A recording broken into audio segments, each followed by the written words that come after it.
Naririnig mo yan? Ang lakas ng echo sa loob. Kahit maliit lang ang space, maingay pa rin.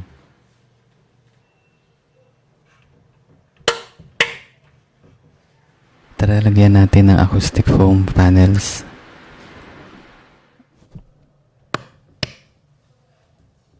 Madaling ikabit, swak na swak sa cabinet setup. O diba, tahimik agad. Simple lang pero effective.